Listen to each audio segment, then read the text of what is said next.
تمكن أسطول نجم جوجو بقيادة هزيم الرعد من تدمير قلعة زاورت، وهي موقع هام جدا في الإقليم الجنوبي وبوابة الدخول إلى كوكب تاي. لكن الحاكمة موسامي تخطط لأشياء جديدة وخطيرة.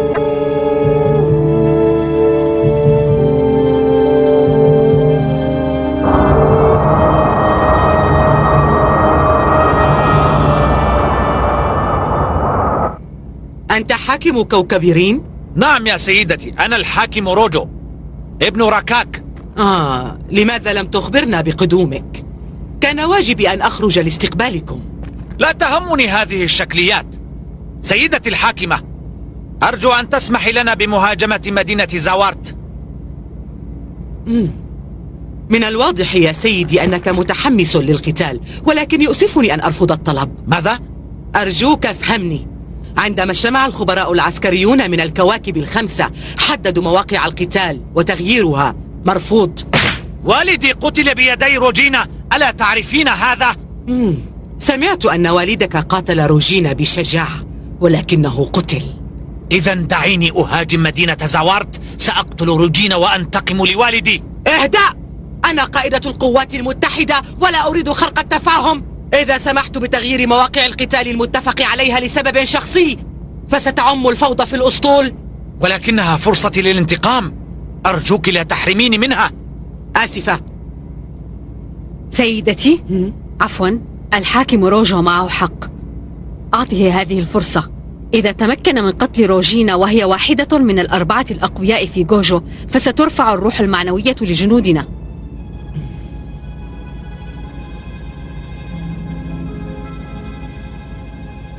قل لي أولا، ما عدد قواتك؟ سوف أقود 7 أسراب كاملة التسليح. أريدها أن تكون معركة انتقام حاسمة. سيد روجو، وافقت على طلبك هذا. لن تندمي على هذا القرار أبدا. ولكن لا أريد أن أترك لأسطول العدو أي فرصة للنجاة، لذا انضم لأسطولنا حتى نجن هجوما شاملا. ولكن قواتي وحدها تكفي للنصر، ولا أحتاج إلى أي مساندة. اهدأ، سأدعك تقود الأسطول كله وتكون المسؤول عن الهجوم. الأسطول كله؟ حماستك للانتقام من قاتلة والدك شجعتني كثيرا. هيا انطلق. حاضر، سأقتل روجينا وأهزم جوجو. وداعا. أنت ذكية جدا. استطعت بمنتهى السهولة أن تستغلي اندفاعه لخدمتنا. لكنه متسرع، وهذا ما يخيفني. كوجي، اذهب معه لتكون نائبا للقائد. أريدك أن تراقبه جيدا. حاضر. شخص مثله سيفيدنا كثيرا. امتدحه دائما واكسب رضاه. يمكنك أن تثقي بي.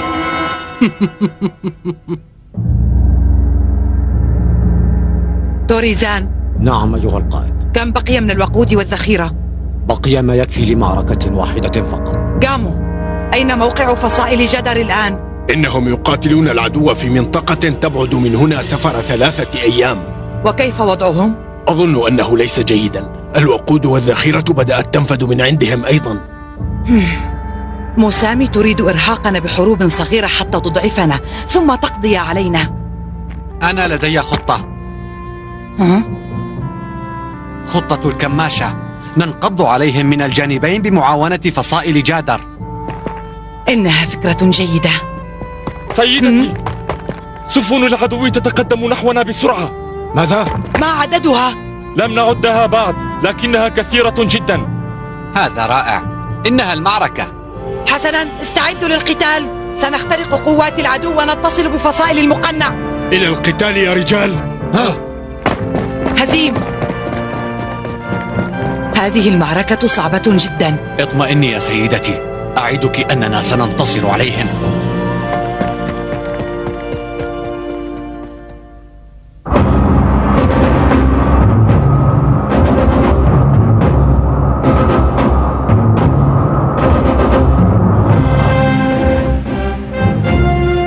لم أرى من قبل رجلا بمثل شجاعتك وقوتك يا سيدي.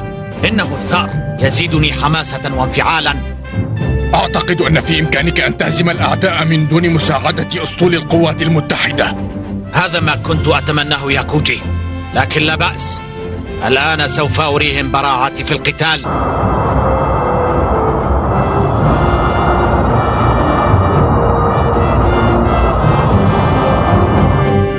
العدو يتجه نحونا بزاوية 37 درجة شمالا. المدافع كلها مستعدة للإطلاق.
حددوا موقع سفينة روجينا.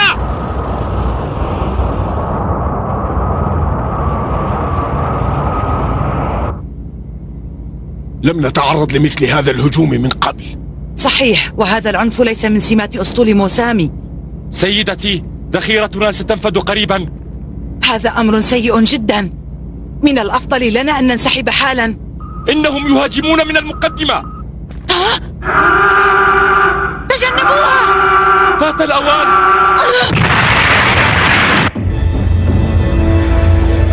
كبر صورتها. نعم، إنها زمردة. هذه هي سفينة روجينا. اقتربوا منها ولا تدعوها تهرب بسرعة. إنهم يشنون هجوما عنيفا، ولكننا متعادلون في الخسائر. سيدي، زمردة في خطر. الأعداء يهاجمونها مباشرة. ماذا؟ يجب أن نساعد القائد روجينا. نعم، سنساعدها.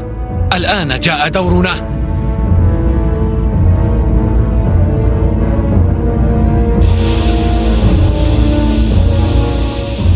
تلك السفينة ليست من أسطول كوكب تاي. لمن تكون؟ من قائدها؟ سيدتي، علمت أن تلك السفينة من أسطول كوكب رين، وأن قائدها هو روجو بن راكاك. روجو؟ استمروا في إطلاق النار، لا تتوقفوا. دعوكم من تلك الأسماك الصغيرة فهي لا تهمنا. ركزوا كل قوتكم على زمردة. روجو هو ابن راكاكي حاكم كوكب رين الذي قتلته في معركة سابقة. لابد أن روجو يريد الانتقام لوالده. تريد قتل روجينا؟ لن أسمح لك بهذا. استعد يا روجينا.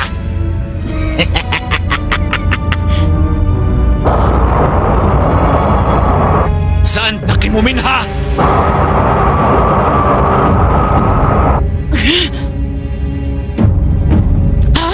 السفينة السائقة تهاجم. ماذا يحدث؟ ماذا؟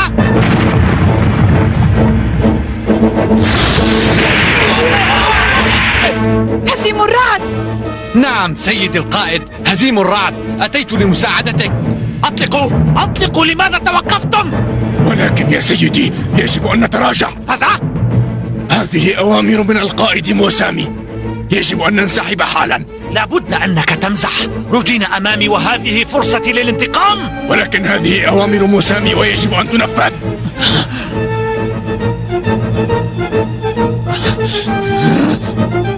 تراجعوا. هيا. موسامي على حق، تلك السفينة قلبت المعركة.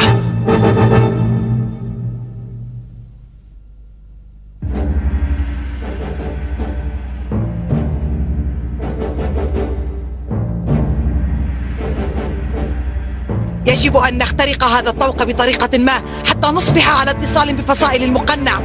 ليس أمامنا إلا أن ننقل كل الذخيرة إلى سفينة واحدة نكثف فيها قوتنا ونهرب من هنا.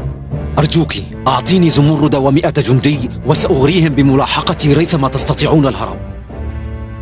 هذا خطر عليك. أعرف هذا، لكن ليس هناك حل آخر سيدتي. توريزان، شكرا لك، أقدر لك إخلاصك. يسرني أن أضحي بنفسي من أجل الأسطول. من منكم سيحمل مؤخرة؟ اتركي هذا الأمر لي. هزيم، أتستطيع؟ أجل، لا زال في الصاعقة بعض الذخيرة. وفوق هذا الأمر يا سيدتي، نحن أول من أتى إلى هذا المكان، ويجب أن نكون آخر من يرحل عنه. هزيم، أيها البطل، أكلفك بهذه المهمة الصعبة. قاتل بكل قوتك من أجل مجد غوجو ومن أجل سلامة رفاقك في السلاح. حاضر. ماذا؟ تقصد أن نمسك بها حية؟ لا أستطيع أن أنفذ حتى لو كان أمرا من موسام نفسها. روجينا واحدة من الأربعة الأقوياء في غوجو، وأسرها سوف يكون مفيدا لنا أكثر من قتلها يا سيدي. فكر في هذا الأمر تفكير قائد عسكري بعيدا عن رغبتك في الانتقام لوالدك. اسمع، انتبه. هل تريد أن تعلمني كيف أتصرف كقائد؟ عذرا أيها القائد، أنا لم أقصد هذا، وإذا لم يعجبك كلامي فبإمكانك أن تعاقبني. ها، سأفعل هذا. سأعاقبك. هيا استعد يا هذا. سيدي، لقد بدأ العدو بالتحرك. ماذا تقول؟ إنهم يغادرون مدينة زاورت في مجموعتين. وزمردة تتجه الآن نحو اليمين، ترافقها بضع سفن أخرى. حسنا، الحقوا بها بأقصى سرعة. هذا فخ يا سيدي، لا تلحق بها. اصمت، وإياك أن تأمرني ثانية. فكر في الأمر يا سيدي، لا يمكن أن تكون روجينا في تلك السفينة. إنها هناك، أنا متأكد من ذلك.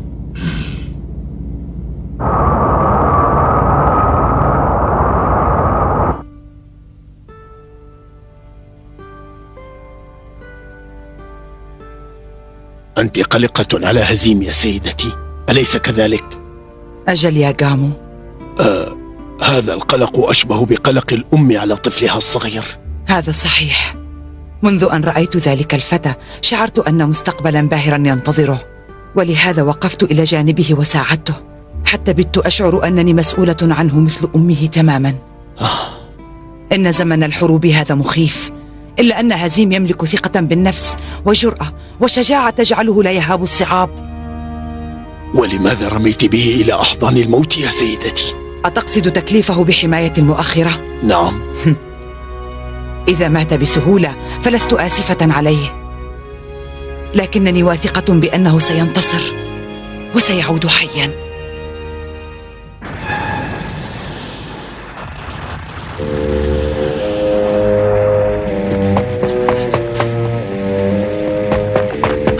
روجينا، تعالي وقاتليني.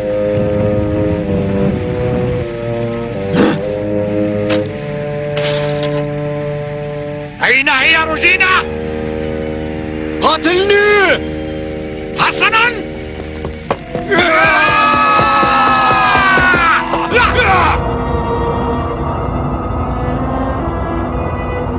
لقد تحطمت السفينة. فهمت. الأعداء سيلاحقون القائد روجينا. حسنا، جهز فرقة السيوف واستعدوا للقتال.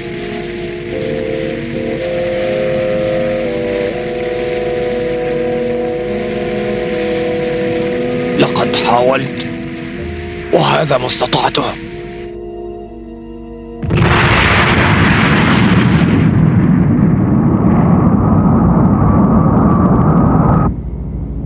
لقد صدقت توقعاتك يا كوجي، وكنت أنا المخطئ.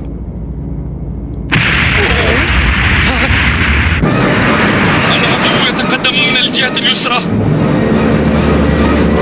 ذلك الشاب ثانية. هيا اخترقوا سفينتهم.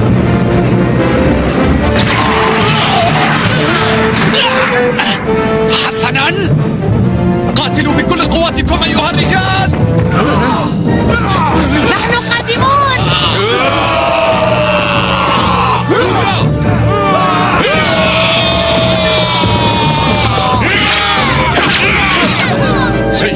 يجب أن لا يخرج القائد من غرفة القيادة من دون اكتراث بنفسه. أرجوك عد واستمر في إعطاء الأوامر فقط. ما أذكاك؟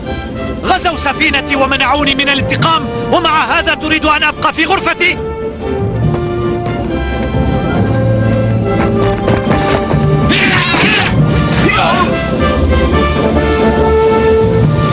صخر، تولوا أمر البقية. اطمئن. يمكنك أن تعتمد علينا يا بطل.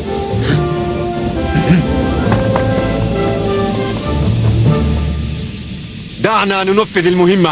هيا.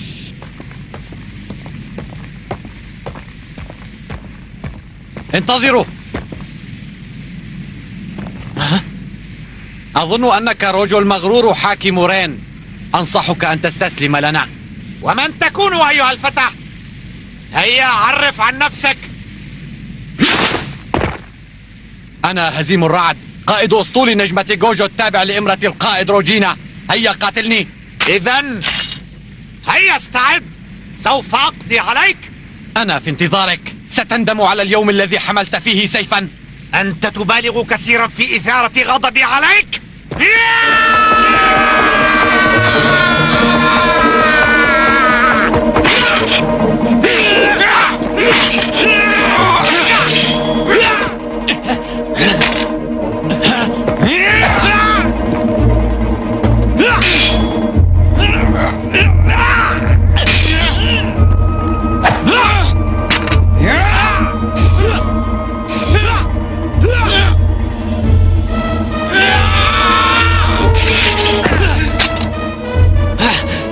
لست مقاتلا سيئا.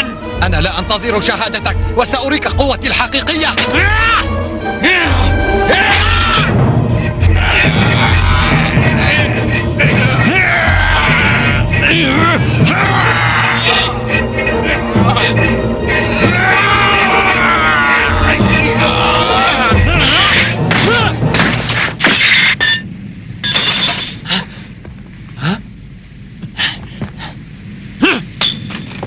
هزيم، يكفي. تعال. انتظر قليلا، لم ينتهي القتال بعد. ستنفجر السفينة.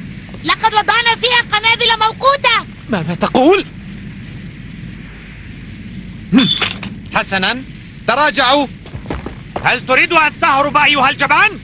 آسف يا روجو، لا أستطيع الانتظار أكثر، ولكن سنلتقي مرة ثانية ونقاتل حتى النهاية. مراوغ. إلى اللقاء. انتظر.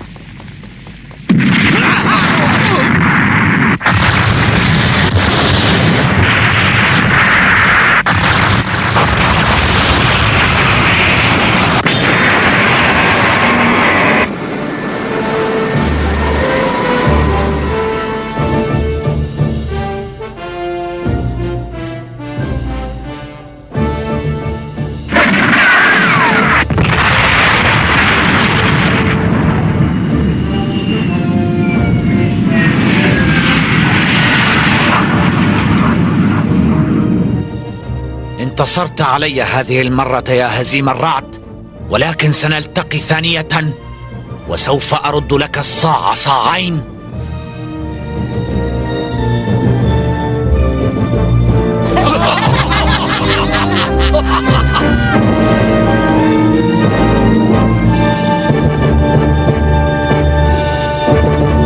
نجح هزيم الرعد في تحطيم سفينة روجو، وحال دونه ودون الانتقام من القائد روجينا، لكن موسامي قائد القوات المتحدة للمنطقة الجنوبية سترسم خططا جديدة.